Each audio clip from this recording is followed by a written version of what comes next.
எழும்பு எழும்பு சீயோனே, உன் வல்லமையை தரித்துக்கொள்.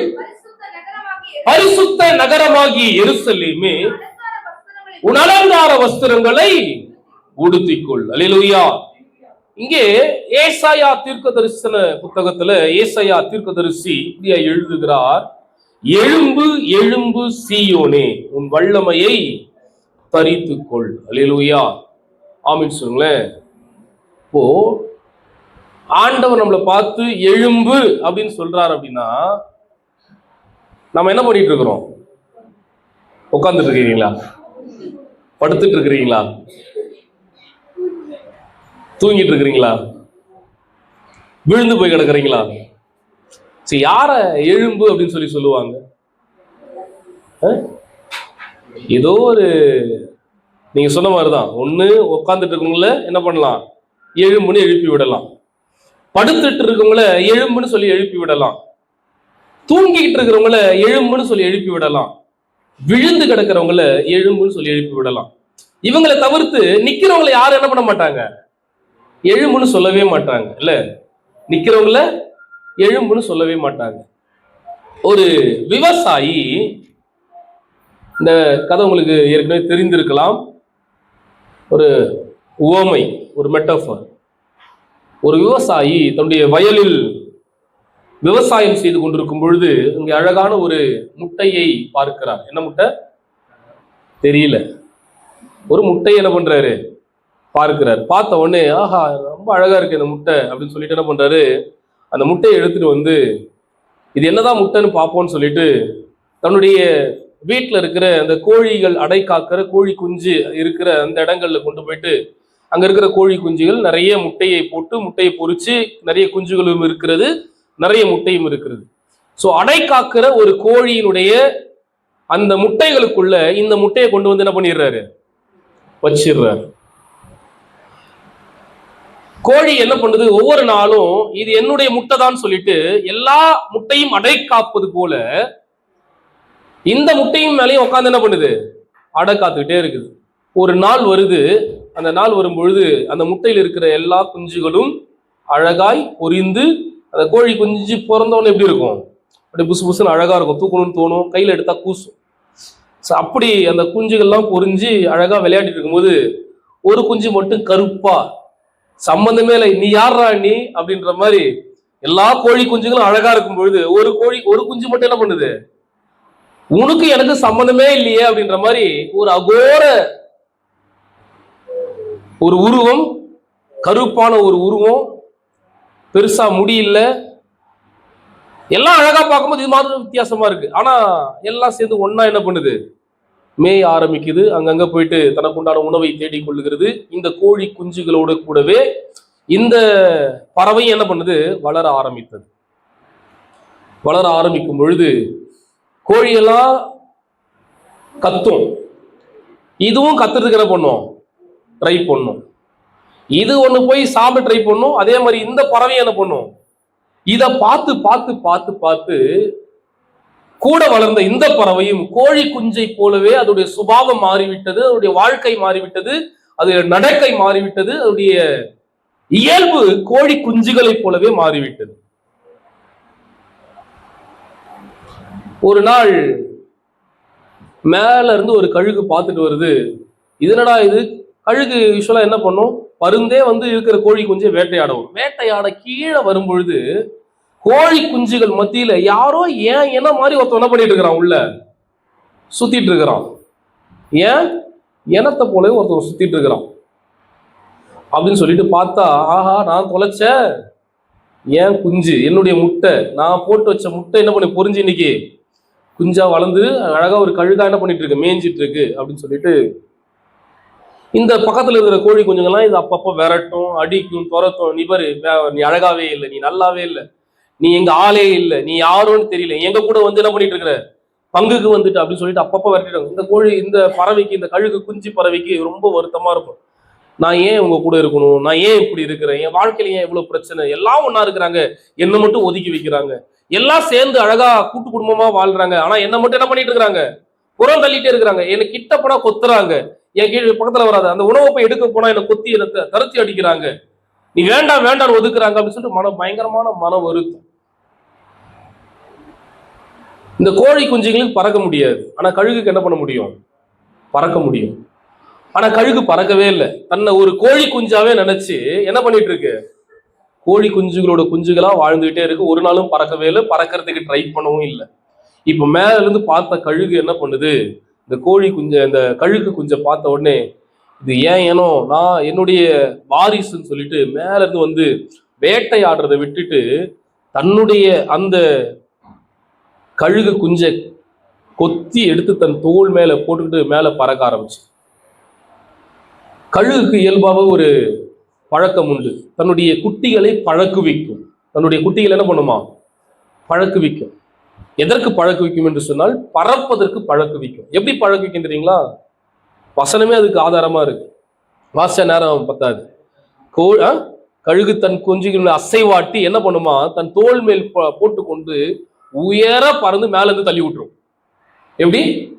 உயர பறந்து மேல இருந்து தள்ளி விட்டுரும்.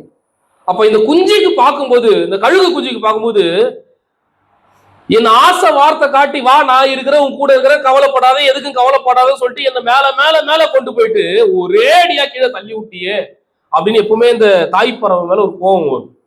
இந்த மாதிரி முறை தள்ளி விடும். மேல இருந்து பறக்க தெரியாத கழுகு கீழே விழுந்து முதல்ல அடி விழும். என்ன பண்ணாது? பறக்க தெரியாது, அடி விழும். ரெண்டாவதும் திரும்ப என்ன பண்ணும்? தன் தோல் மேல போட்டுக்கிட்டு மேல உயரத்துல பறக்கும். கழுகு கிட்டெல்லாம் பறக்காது, ரொம்ப ஹைட்ல பறக்கும். மேல கொண்டு போய் கீழே மீண்டுமாய் தள்ளிவிடும். மீண்டுமாய் தள்ளிவிடும் பொழுது இந்த கழுகுக்கு ஐயோ நமக்கு சிறகு இருக்கு, நமக்கு ரெக்க இருக்கு, நம்ம ட்ரை பண்ணுவோம்னு சொல்லிட்டு என்ன பண்ணும்? அடிக்க ஆரம்பிக்கும். ஆனா முழுசா அதுக்கு அடிக்க தெரியாது. மீதும் கீழே விழுந்து என்ன பண்ணும்? ஆனா ஏற்கனவே பட்ட வலியை விட கொஞ்சம் வலி கம்மி தான், கொஞ்சம் பிரச்சனை கம்மி தான். திரும்ப இந்த கழுகு, தாய் கழுகு என்ன பண்ணும்? தன் தோல் மேல போட்டுக்கொண்டு உயரத்துல வானத்துல பறக்கும். மேல போயிட்டு கீழே தள்ளிவிடும். எது வரைக்கும் அப்படின்னா, தன்னுடைய வாரிசு பறக்க கற்றுக்கொள்ளுகிற வரைக்கும் பறந்து கொண்டேதான் இருக்கும், தள்ளி விட்டுட்டே தான் இருக்கும் அப்படின்னு சொல்லுவாங்க. இன்னைக்கு நிறைய கேள்விகள் நம்முடைய வாழ்க்கையில. ஏன் என் வாழ்க்கையில பிரச்சனை? ஏன் வாழ்க்கைய போராட்டம்? நான் ஏன், எனக்கு மட்டும் ஏன் இது, எனக்கு மட்டும் ஏன் இவ்வளவு சோர்வு? எல்லாம் நல்லா இருக்கிறாங்க, அயோக்கியத்தனம் பண்றவெல்லாம் நல்லா இருக்கிறான், திருடுறவெல்லாம் நல்லா இருக்கிறான், பொய் சொல்றவெல்லாம் நல்லா இருக்கிறான், ஊரை ஏமாத்தி சம்பாதிக்கிறவெல்லாம் நல்லா இருக்கிறான். நான் நல்லா தானே, நல்லவனா தானே இருக்குன்னு நினைக்கிறேன். யாருக்கும் எந்த துரோகமும் பண்ணதில்லை, யாரையும் நான் மனசுக்கு கூட பேசுறதில்லை. ஆனா ஏன் என்னுடைய வாழ்க்கையில மட்டும் போராட்டம் என்று நீங்கள் கேட்பீர்கள் என்று சொன்னால் இந்த கதை உங்களுக்கு பதிலாயிருக்கும். அல்லேலூயா, அல்லேலூயா. இந்த கழுகு கடைசி முறை தள்ளி விடுது பாத்தீங்களா? இப்பதான் தெரியுது, நான் கீழே மேய்வதற்காக பிறந்தவன் அல்ல, உயர பறப்பதற்காய் பிறந்தவன். ஆமென் சொல்லுங்களேன். நல்லா புரிஞ்சுங்க. காகம் எல்லாம் செட்டையை அடித்து பறக்கும், கொக்கு மற்ற பறவையெல்லாம் செட்டையை அடித்து பறக்கும். ஆனா இந்த கழுகும் பருந்து மாத்திரம்தான் செட்டையை அடிக்கவே அடிக்காது. காற்றை தனக்கு வசமாய் மாற்றிக்கொண்டு சட்டையை விரிச்சுட்டே பறந்துகிட்டே இருக்கும். அப்ப இந்த கழுகுக்கு தெரிஞ்சது, நான் இவ்வளவு நாள் யாரு நினைச்சிட்டு இருக்கிறேன்? கோழி குஞ்சுன்னு நினைச்சிட்டு நான் பூமியில எனக்கு என்னுடைய வல்லமை என்னன்னு தெரியாம, என்னுடைய பராக்கிரமம் என்னன்னு தெரியாம, என்னுடைய மேன்மை என்னன்னு தெரியாம கோழி குஞ்சுகளோட குஞ்சுகளா நான் வாழ்ந்துட்டு இருக்கிறேன். நான் கோழி குஞ்சு அல்ல. கோழி குஞ்சால ஒரு நாளும் பறக்க முடியாது, அது வளர்ந்தாலும் அதால் பறக்க முடியாது. ஆனால் கழுகு குஞ்சா இருந்தாலும் பறக்க முடியும். ஆமென் சொல்லுங்களேன். இப்ப பறக்க ஆரம்பிக்குது, உலகத்தை சுத்தி பார்க்க ஆரம்பிக்குது, மேல மேல மேல மேல உயர பறக்க ஆரம்பிக்குது. மேல பறந்த கழுகு ஒரு நாள் கீழே என்ன பண்ணாது? அது இறை கிடைக்கிற வரைக்கும் கீழே வரவே வராது. எத்தனை பேருக்கு கழுகு பார்த்துருக்கிறீங்க? மேல எவ்வளவு நேரம் வேணாலும் பறக்குமே தவிர, எனக்கு டயர்ட் ஆயிடுச்சு, என் செட்டையில பலன் இல்லைன்னு சொல்லிட்டு கீழே வராது. அது எப்போ தனக்கு இறை தேவையோ அந்த இறையை பார்த்தால் மட்டும்தான் பூமிக்கு இறங்கும். அது வரைக்கும் பறந்துகிட்டே தான் இருக்கும். ஆமென் சொல்லுங்களேன். இன்றைக்கு ஆண்டவர் உங்களையும் என்னையும் அப்படிதான் ஒரு கழுகை போல, வசனம் நம்மை கழுகை தான் சொல்லுது இல்ல, கழுகை போல நம்ம என்ன பண்ணிருக்கிறாரு? படைச்சிருக்கிறாரு. ஆமா, இந்த உலகத்துல வாழ்றதுனால எல்லாரோடு கூட 10 11 நானும் பிறந்து நானும் வளர்ந்து நானும் வாழ்ந்துட்டு இருக்கிறதுனால நானும் மற்றவரோடு கூட என்ன காம்படிட் பண்ணிட்டு இருக்கிறேன். என்ன பண்ணிட்டு இருக்கிறேன்? யாரு கூட காம்படிட் பண்ணிட்டு இருக்கிறேன்? எனக்கு தகுதி இல்லாதவர்களோடு கூட என்ன நான் காம்படிட் பண்ணிட்டு இருக்கிறேன். இன்னைக்கு உலகம் காம்படிஷன்ல ஓடிட்டு இருக்கு, ஒரு போராட்ட களமாய் ஓடிட்டு இருக்கு. ஒரு எப்படி சொல்றது, காம்படிஷன் என்னது? காம்படிஷன்னா போட்டி. அவன் ஓடுறான், நானும் ஓடுறேன். அவன் ஜெயிக்கிறான், நானும் ஜெயிக்கிறேன். அவன் சம்பாதிக்கிறான், நானும் ஜெயிக்கிறேன். நானும் சம்பாதிக்கிறேன். அவன் பெரிய ஆளாகிறான், நானும் பெரிய. அவன் வீடு வாங்குறான், நான் வீடு வாங்குறேன். எல்லாம் போட்டி மேல போட்டி போட்டு என்ன பண்ணிட்டு இருக்கிறோம், செஞ்சுட்டு இருக்கிறோம். ஆனா சம்பந்தம் இல்லாம காம்படிட் பண்ணிட்டு இருக்கிறோம். நம்முடைய கணம் வேற, நம்முடைய மகிமை வேற, நம்முடைய ஆசீர்வாதம் வேற. நாம் விழுந்து கிடக்கிறோம் என்று வேதம் நமக்கு கற்றுக் கொடுக்கிறது. விழுந்து கிடக்கிற உன்னை என்னை பார்த்தான்னு சொல்றாரு, எழும்பு எழும்பு சீயோனே, உன் வல்லமையை தரித்துக்கொள். நமக்கு ஒரு வல்லமையை ஆண்டவர் கொடுத்துரு. எனக்கு சகோதர சகோதரியை பிரியமானவர்களே, ஆண்டவர் நம்முடைய வாழ்க்கையில நல்லா புரியுங்க, ரட்சிக்கப்பட்ட ஒவ்வொருவருக்கும் கர்த்தர் வல்லமையை கொடுத்திருக்கிறார். அல்லேலூயா, ஆமென் சொல்லுங்களேன். நாம் எழுந்திருக்க வேண்டும், நாம் எழும்ப வேண்டும் என்று ஆண்டவர் ஆசைப்படுகிறார். நீ யார் என்பதை உணர்ந்து கொண்டு, உன் வாழ்க்கை என்னவென்பதை உணர்ந்து கொண்டு, நீ யாருக்கு குமாரன், நீ யாருக்கு குமாரத்தி, நீ யாரால் இந்த பூமியில வந்து, இந்த பூமியில எதற்காய் நீ பிறந்திருக்கிறாய், உன் நோக்கம் என்ன, உன்னுடைய தரிசனம் என்ன, கர்த்தர் எதற்காய் இந்த பூமியில் உன்னை கொண்டு வந்தார் என்பதை நீ அறிந்து கொள்ளும் பொழுது உன்னால் பறக்க முடியும். நீ அதை அறிந்து கொள்ளாத வரைக்கும் நல்லா பண்ண முடியும். நீ கடைசி வரைக்கும் போராடிட்டு தான் இருப்ப. போட்டி மேல போட்டி போட்டுட்டு இந்த பூமியிலே தான் வாழ்ந்துட்டு. உன் சிந்தையிலையும் அது தோணாது, உன் வாழ்க்கையிலே அது தோணாது. கடைசி வரைக்கும் நானும் இப்படியேதான் ஓடிட்டு இருப்பேன். வெந்ததை தின்று விதி வந்தால் போய் சேருவோம் அப்படின்னு சொல்லிட்டு இப்படி ஓடிட்டு இருப்போம். ஆனா நீ யார் என்பதை நீ அறிந்து கொள்ளுவா என்று சொன்னால் கர்த்தர் உன்னை உயரங்களில் பறக்க செய்கிற தேவனாய் இருக்கிறார். அல்லேலூயா, ஆமென் சொல்லுங்களேன். அப்போ ஆண்டவர் இங்கே எழும்பு என்று சொல்லுகிறார். யாரை பார்த்து சொல்லுகிறார்? சீயோனை பார்த்து சொல்லுகிறார், எருசலேமை பார்த்து சொல்லுகிறார். அப்போ நல்லா புரிஞ்சுக்கணும், எருசலேம் வீழ்ந்து கிடக்கிறது. எருசலேம் என்ன பண்ணுது? மனமடிவாக்கப்பட்டிருக்கிறது. எருசலேம் என்று சொன்னால் நீங்களும் நானும். எருசலேம் என்று சொன்னால் சபை, சீயோன் என்று சொன்னால் சபை. அதுதான் சொல்றாரா இங்க, எழும்பு எழும்பு சீயோனே, உன் வல்லமையை தரித்துக்கொள். அப்படி என்று சொன்னால் வல்லமையை தரித்துக்கொள் என்று சொன்னால் உனக்கு இருந்த வல்லமையை நீ இழந்து இருக்கிறாய். உன் வாழ்க்கையில கர்த்தர் கொடுத்த மேன்மையும் கனத்தையும் இழந்து நான் இதெல்லாம் இல்ல, என் வாழ்க்கையில் இதெல்லாம் இல்ல, இது ஆசீர்வாதம் இல்ல, கர்த்தருக்கு எனக்கு சம்பந்தம் இல்ல, நான் இப்படிதான் வாழ்ந்துட்டு இருக்கேன், இவங்க தான் எங்க அப்பா, இவங்க தான் எங்க அம்மா, இதுதான் என் குடும்பம், இதுதான் என் வாழ்க்கை, இதுதான் என்னுடைய எதிர்காலம் என்று சொல்லி எதையோ ஒன்றை உன் வாழ்க்கையில் நீ நிர்ணயித்துக் கொண்டு சிந்தையில புகுத்திக் கொண்டு அதன் பிரகாரமாய் நீ ஓடிக்கொண்டிருக்கிறாய். கர்த்தர் கொடுத்த மேன்மையையும் கனத்தையும் ஆசீர்வாதத்தையும் அந்த செழிப்பையும் இல்ல, கர்த்தர் எந்த நோக்கத்துக்கு அந்த பூமியில வைத்தாரோ அதை மறந்தவனாய் இழந்தவனாய் நீ எங்கேயான போயிட்டு இருக்கிற, விழுந்து கிடக்கிறாய். உன்னை பார்த்துதான் ஆண்டு சொல்றாரு, எழும்பு எழும்பு சீயோனே, உன் வல்லமையை தரித்துக்கொள். அல்லேலூயா, அல்லேலூயா. முதலாவது நாம் ஒரு காரியத்திலிருந்து எழும்ப வேண்டும். அன்பு சகோதரர், ரட்சிக்கப்பட்டவனுக்கு ஒரு ஆண்டு சொல்ற, வருத்தப்பட்டு பாரம் சுமக்கிறவர்களே, நீங்கள் எல்லோரும் என்னிடத்தில் வாருங்கள், உங்கள் கவலைகளை எல்லாம் அவர் மேல் வைத்து விடுங்கள், அவர் உங்களை விசாரிக்கிறவர். ஆமென் சொல்லுங்க. அப்படிதான் வசனம் சொல்லுது, அவர் உங்களை விசாரிக்கிறவரானபடினால் உங்கள் கவலைகளை எல்லாம் அவர் மேல் வைத்து விடுங்கள். முதலாவது, ரட்சிக்கப்பட்ட அன்பு சகோதர சகோதரியே, ரட்சிக்கப்பட்ட ஜனம் எதில் விழுந்து கிடக்கிறது என்று சொன்னால், எந்த காரியத்துல நாம் ஆண்டவர் நம்மளை தூக்கிவிட வேண்டும் என்று ஆசைப்படுகிறார் என்று சொன்னால், எதிலிருந்து நாம் எழும்ப வேண்டும் என்று சொன்னால், இந்த துக்கத்திலிருந்து நீ முதலாவது எழும்ப வேண்டும். அல்லேலூயா, ஆமென் சொல்லுங்களேன். உன்னுடைய துக்கம் என்ன பண்ணுது? உன்னை மனம் அடிவாக்கி, உன்னுடைய துக்கம், உன்னுடைய கவலை, உன் பிரச்சனை. கவலைன்றது எல்லா மனுஷனும், பூமியில வாழ்ற எல்லாருக்கும் கவலை இருக்கு. ஏன்னா நாளைய தினத்தை குறிச்சாலே மனுஷனுக்கு கவலை வந்துடும். நாளைக்கு நான் என்ன செய்ய போறேன், என் வாழ்க்கை எப்படி இருக்கும், என் வருமானம் என்னவா இருக்கும், எனக்கு வேலை என்னவா இருக்கும், எனக்கு சம்பாத்தியம் என்னவா இருக்கும், என் குடும்பம் என்னவா இருக்கும், இப்படின்னு யோசிக்க ஆரம்பிச்சாலே நமக்குள்ள என்ன பண்ணிடும், கவலை வந்துடும், துக்கம் வந்துடும்.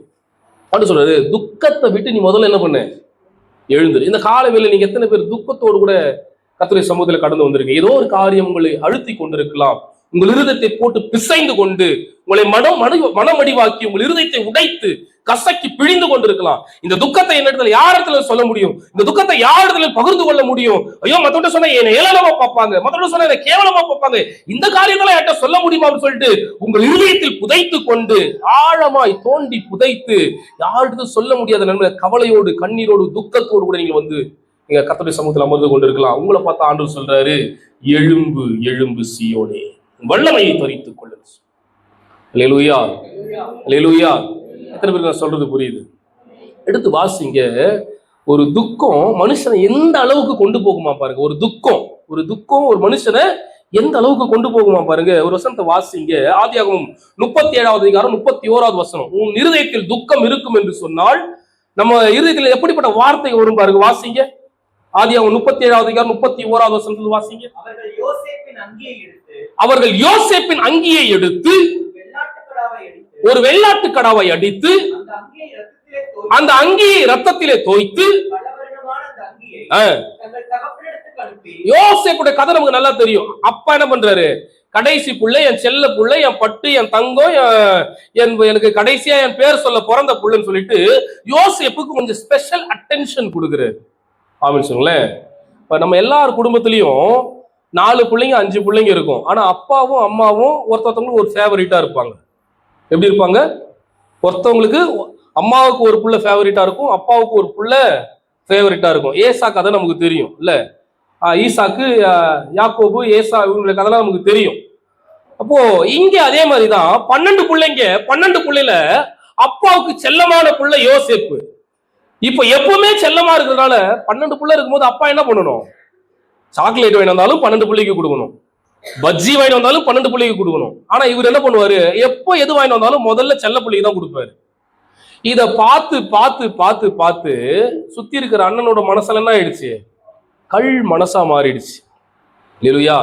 பாரு, எல்லாருக்கும் ட்ரெஸ் அந்த காலத்துல போய் நம்ம போடுற மாதிரி ட்ரெஸ் எல்லாம் இருக்காது, ஏதோ ஒரு ட்ரெஸ் தச்சு கொடுத்தாலே போயிடுச்சோம். ஆனா யோசேப்புக்கு அப்பா என்ன பண்றாராம், பல வர்ண அங்கேயே தச்சு கொடுக்குறாராம். நல்லா அழகா சூப்பரா டிசைன் பண்ணி, அப்பயே ஃபேஷன் டிசைன் எல்லாம் பண்ணி, என் செல்ல புள்ள கடைசி புள்ள இவனுக்கு ஒரு அழகான ஒரு ட்ரெஸ் நான் தச்சு கொடுக்கணும்னு தச்சு கொடுத்தோடனே கூட இந்த அண்ணன்மாருக்கு எல்லாருக்கும் என்ன ஆயிடுச்சு, விட்டா ஒரு நாள் உட உட இவர் ரொம்ப ஓவரா பண்ணினே இருக்கிறாரு. நம்ம இவர் கண்ணுக்கே என்ன பண்ண மாட்டேங்கிறோம், தெரிய மாட்டேங்கிறோம். இவர் எப்ப பார்த்தாலும் தான் செல்ல புள்ள அவனே தூக்கி வச்சு கொஞ்சிட்டு இருக்கிறாரு, அவனையே எல்லாம் பார்த்துட்டு இருக்கிறாரு. நம்ம சொல்றோம்ல, அவனுக்கு மட்டும் தான் செய்வியா, இவனுக்கு மட்டும் தான் செய்வியா. இல்லையா? வேதா கேட்க என்கிட்ட வந்து, அவனுக்கு மட்டும் எல்லாமே கொடுத்துட்டு இருக்கிறீங்க, அவனுக்கு மட்டுமே செய்றீங்க. அது சின்ன வயசுல இருந்தே வருது பாருங்களேன். அது என்னன்னே தெரியாது, ஆனா அவனுக்கு மட்டுமே செய்றீங்க, எனக்கு ஏன் கொடுக்க மாட்டேங்கிறீங்க. இப்போ இங்க நடக்கிற விஷயம் பாருங்க, தன் அண்ணன்மார்கள் தன்னுடைய சகோதரனை பகைத்து வெறுத்து, இதுக்கு காரணம் யாரு, அப்பா. தன் சகோதரன் தன்னுடைய இன்னொரு சகோதரனை பகைக்கிறான் என்று சொன்னால் அதுக்கு காரணம் பெற்றோர்.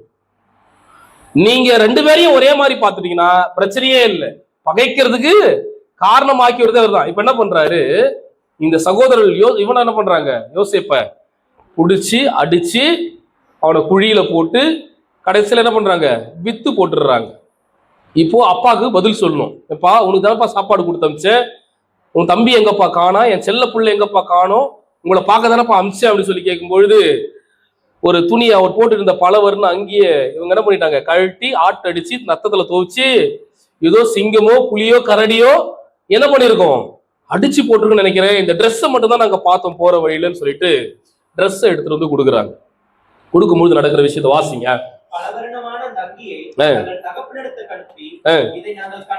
கண்டெடுத்தோம், இது குமாரன் அங்கியோ பாரும் என்று சொன்னால், யாக்கோபு அதை கண்டு இது என் குமாரனுடைய அங்கிதான், ஒரு துஷ்ட மிருகம் அவனை பட்சித்து போட்டது, யோசேப்பு பீருண்டு போனான் என்று புலம்பி தன் வஸ்திரங்களை கிழித்து தன் அறையில் ரட்டு கட்டிக்கொண்டு எத்தனை நாளா, அநேக நாள் துக்கம் என்ன பண்ணுதான், அவனை எழும்ப விடல. அநேக நாள், ஒரு நாள் 2 நாள் இல்ல, ஏன்னா அவன் ரொம்ப நேசித்த ஒரு மகன் இன்னைக்கு இல்லைன்னும் பொழுது அநேக நாட்கள் அவனுடைய இருதயம் துக்கத்தினால் நிறைந்து போனது. அந்த எக்ஸ்ட்ரீம் லெவல்ல ஒரு வார்த்தை சொல்றாரு பாருங்க, அடுத்து வாசிங்க. அவனுடைய குமாரன் குமாரத்திகள் எல்லோரும் அவனுக்கு ஆறுதல் சொல்ல வந்து நின்றார்கள். ஆனாலும் அவன் ஆறுதலுக்கு இடம் கொடுக்கல. ஆறுதலுக்கு என்ன பண்ணலையா, இடம் கொடுக்கலையா. அநேக நாள் கழிச்சு வராங்க, குமாரன் குமாரத்தில் பேர பிள்ளைங்க எல்லாம் சேர்ந்து, எப்பா எத்தனை நாள் இப்படி சாப்பிடாம இருப்ப, எத்தனை நாள் துக்கத்துல இருப்ப, இவ்வளவு நாள் கஷ்டப்பட்டுட்டே இருப்ப, அவன் போய் சேர்ந்துட்டான், நீங்க ஏன் அவனை பத்தி கவலைப்பட்டு இருக்க, நீ உடம்ப பாரு, நீ உன்னுடைய சரீரத்தை பாரு, உன்னுடைய ஆத்மாவை பாரு, நீ எங்கேயோ அவனுடைய முகத்தை பார்க்க ட்ரை பண்ணு, நீ அப்படியே நினைச்சிட்டு இருக்காதுன்னு சொல்லிட்டு ஆறுதல் சொல்றாங்களாம். ஆறுதல் சொன்னாலும் அவனால என்ன பண்ண முடியலையா, வெளியே வர முடியல அதுல இருந்து. இன்னைக்கு அவருக்கு அவரோட பிரச்சனை, உங்களுக்கு உங்க பிரச்சனை. ஆமென் சொல்லுங்களேன். அவருக்கு அவரோட பிரச்சனை, உங்களுக்கு உங்க பிரச்சனை. உங்களால என்ன பண்ண முடியல? வெளியே வர முடியல.